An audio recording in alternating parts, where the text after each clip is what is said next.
So today we're going to talk about this equation. And what we will do, we'll find a solution to this equation. All the solutions to this equation. Well, that's actually different from what the original problem I was asking. Original problem was asking how many different values of x satisfy this equation. What we're going to do, we're actually going to find all the values of x that satisfy this equation, and by doing this, we find how many actual solutions we have. So let's get started. The first thing to notice, this is an equation about absolute value. So we have x squared minus 9, and we take absolute value of that, and it should be equal to absolute value of 2x plus 6. Okay? So before we go into details into solving this equation, we need to get a clear understanding what absolute value is. So, well, absolute value is the operation that makes negative numbers positive and keeps positive numbers positive, right? So if you look at number 2, and we're looking at absolute value of number 2, that's really just the number 2, okay? It doesn't do anything. But if you have a negative number like minus 3, absolute value of that, we'll simply take out that minus, okay? And we get 3. So if you want to put it in more rigorous mathematical way, absolute value of a is equal to a if a greater was equal to 0, and that's the situation here. And in case when a is negative, absolute value of a becomes minus a. So now the question is, how does it work and why is it this way? Well, we can look at this example. We start with minus 4, and according to the rule we have, we need to put minus in front of this negative number, minus 4. And as you can see, there's minus times minus, it gives us plus, and we get 4. That's how this formula works. So let's now look at what we have here. And first thing that actually look into my eyes is this part. So I have x squared minus 9. I know 9 is 3 squared. And what I have here is the difference of 2 squares. And I immediately remember the formula that deals with difference of 2 squares.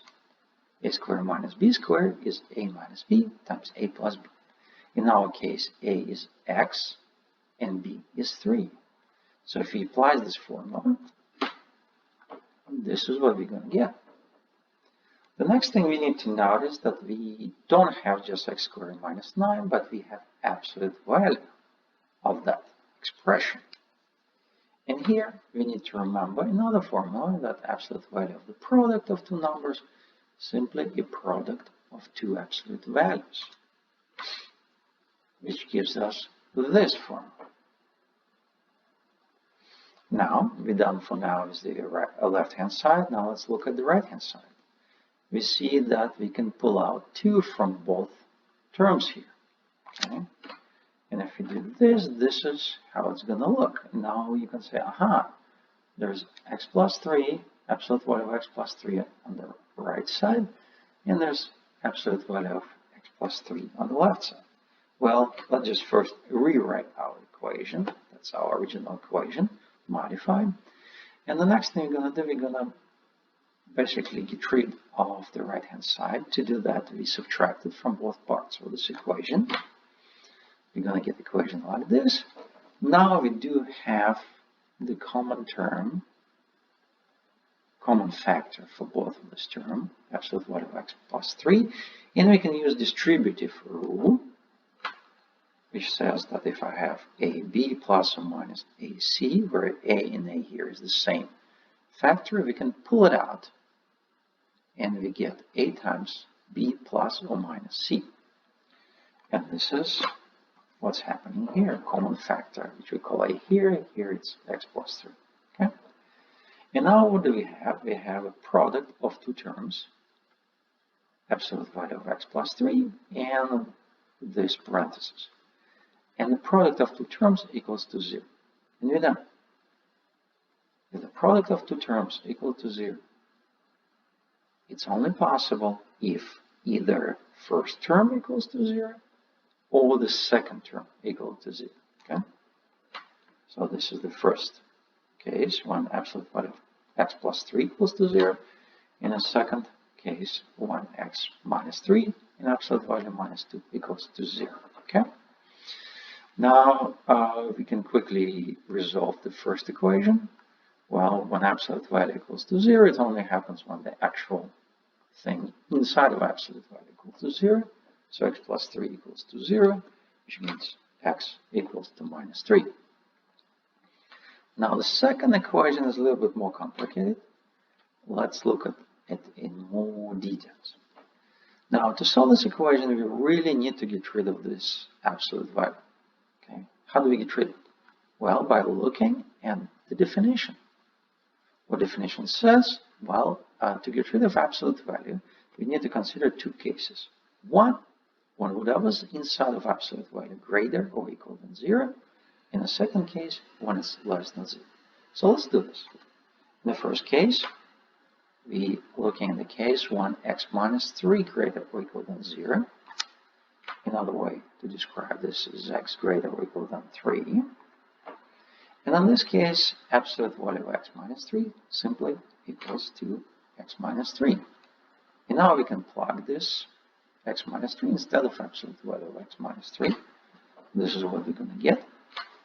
And this is our answer. The next thing we need to do is to actually look at this answer we got and see if this answer satisfies the condition we put here. Because remember, the equation we just solved only valid when x greater or equal than 3. Well, obviously x equals to 5 satisfies this condition, so this is our solution. Okay, we're good. Now let's consider the other case when x minus 3 is less than 0, which means x is less than 3. In this case, if you remember what we have here, absolute value of x minus 3 is minus x minus 3, which if you open the parentheses, we get minus x plus 3. And we're going to plug this into the original equation. This is what we're going to get. And solving this equation, we get x equals to 1. And again, we need to compare x equals to 1 to this condition. Okay? Because if this answer does not satisfy this condition, we have to throw it away. So in this case, now everything is fine. X equals to 1 satisfies the condition that x has to be less than 3, and we're good to go. So now we found that our solution had 3. Our equation has 3 solutions, and we found all 3 solutions. Now, technically what you need to do, and it's a good practice if you have time, just go and plug all these 3 solutions in the original equation and see if these answers satisfy the original equation. And we didn't have a situation when we kind of get extra solutions on the way. Okay, so that's it for this problem.